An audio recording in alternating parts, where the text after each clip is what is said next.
my boy at? Where is my boy at? Squish, you look fantastic. What's going on? What's with the new outfit? There's the thing. First of all, I'm no longer Squish. You have to call me Prince Squish the Fancy. I was invited to a ball, and the only reason I'm telling you this is because I feel like last time you were acting like I didn't get invited to oranges. Maybe I mentioned I didn't get invited to balls, but I did get invited to a ball. I danced the night away. It was fantastic. I loved it. And I wanted to tell you about it because I heard you were going to read a book that might have to do with royalty. And remember, one more time, you got to call me Prince Squish the Fancy, okay? Do you understand? Yes, I understand, Prince Squish the Fancy. I should have always been calling you that. And additionally, I should have always offered you a seat. I apologize. I just haven't been considering your needs. And I apologize, Squish. But you're right. Today we are going to read a book that is about royalty. It's called The Little Wooden Robot and the Log Princess. Really beautiful book by Tom Gauld. And we're just going to dive right in. I hope that's all right. The Little Wooden Robot and the Log Princess. There once lived a king and queen who happily ruled a pleasant land, but they had no children. So one night the king went to see the royal inventor, and the queen went to see a clever old witch who lived in the woods. They both asked for the same thing, a child. The inventor set to work straight away. She used her finest tools and her most ingenious designs, and she built a wonderful, intricate little wooden robot. The witch took a log from the basket by her fire and used her deepest magic to bring the wood to life in the form of a perfect little log princess. The king and the queen and the princess and the robot all loved each other instantly. The log princess was bold and clever, but she had a secret.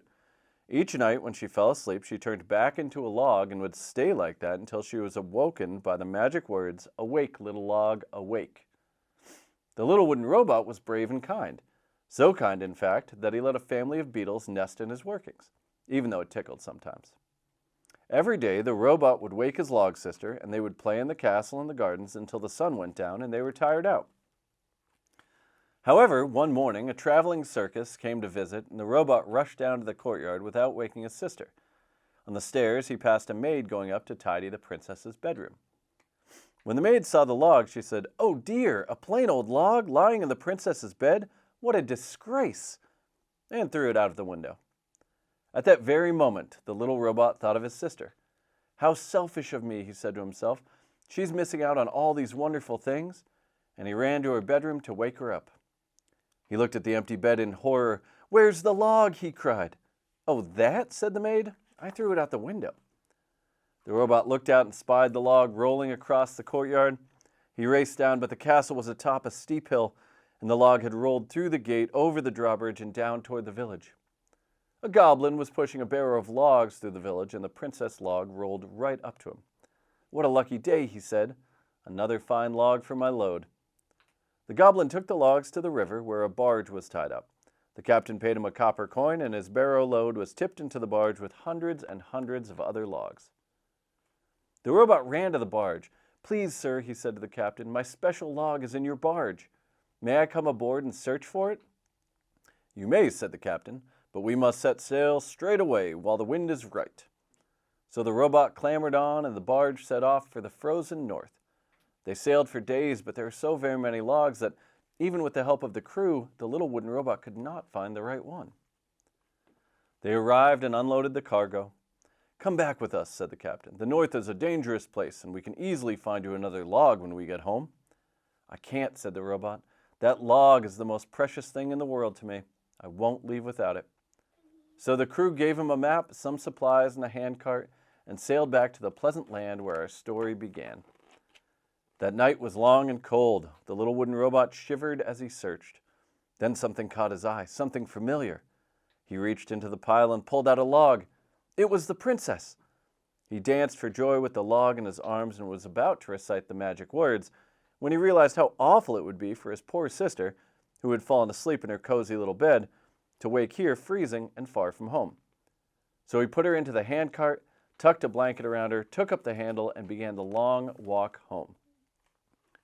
Along the way, he had too many adventures to recount here. The giant's key, the family of robbers, the old lady in a bottle, the magic pudding, the lonely bear, the queen of the mushrooms. But each left him more exhausted than the last. His joints became stiff and his cogs and gears wore down until one day he could go no further. With the last of his strength, he said the magic words, woke the princess and told her what had happened, how it was all his fault, and that he understood that she would probably never forgive him. "Oh, brother," she said, "how silly of you to keep all these worries to yourself. Of course I forgive you." She helped him into the handcart, where he fell into a deep sleep. She took the map and the handle of the cart and continued the walk home. She, too, had many adventures. The mischievous pixies, the dragon's egg, the feuding hunters, the haunted well, the enormous blackbird, the baby in a rose bush. The princess knew that whatever happened, however tired she felt, she must not fall asleep. But one night, as she was trudging through a dark forest, which she was sure couldn't be that far from home, she began to yawn. And then she yawned some more, and her eyes felt heavy, and her legs felt tired. And she thought of her cozy little bed in the castle. "Perhaps I will close my eyes, just for a moment," she said. And with that, she fell asleep and pop, turned into a log. The king and queen missed their children terribly. Soldiers had been sent searching in every direction, and a huge reward had been offered, but it was no good. The queen would not leave her bed, and the king sat alone in a tower, staring out at a deep, dark forest. Little did he know that in the forest was a clearing, and in that clearing was a handcart, and in the handcart was a little wooden robot. And in that robot's worn-out, broken-down workings, a family of beetles was wondering why everything was so still and so quiet. They climbed out and looked at the log and the robot and knew they must do something. So they stopped a passing mouse and asked her for help, and she asked a bird, who asked a rabbit, who asked a fox. And they all worked together to take the princess and the robot to the nearest house, the home of a clever old witch. The witch recognized the pair immediately. She woke the princess, repaired the robot, and set off for the castle. The king could hardly believe his eyes as he watched the little group, all crowded onto a broomstick, fly over the forest and set down in the castle courtyard. The robot and the princess and the queen and the king all hugged and laughed and cried. The witch was thanked, the month was declared a holiday for the whole kingdom, the beetles were each given a tiny golden medal, and they all lived happily ever after. All right, what do you think, Squish? Did you enjoy it? Hey, I think you forgot. My name is not Squish anymore. My name is Prince Squish the Magnificent. No, Mellifluous Magnanimous. Anyway, I'm Prince Squish. You can just call me Prince Squish. But I did think it was a great book. I really think that's a great book. I love the art. It's really fantastic. I wish I could draw like that, but I can't draw like that. I have a hard time drawing at all because pencils are so big. They're not designed for me. But I did ask some questions to some of my friends. And the first one was, if you had a robot, what would it be made out of? And my answer, it would be beans. It'd be a bean robot. But anyway, I asked a few questions, and I wanted to share them with you. So here you go. Okay, so if you had a robot, what would that robot be made out of? Metal. Okay, that's a classic robot design. How about yours? What would your robot be made out of? Metal with a fancy bow gun.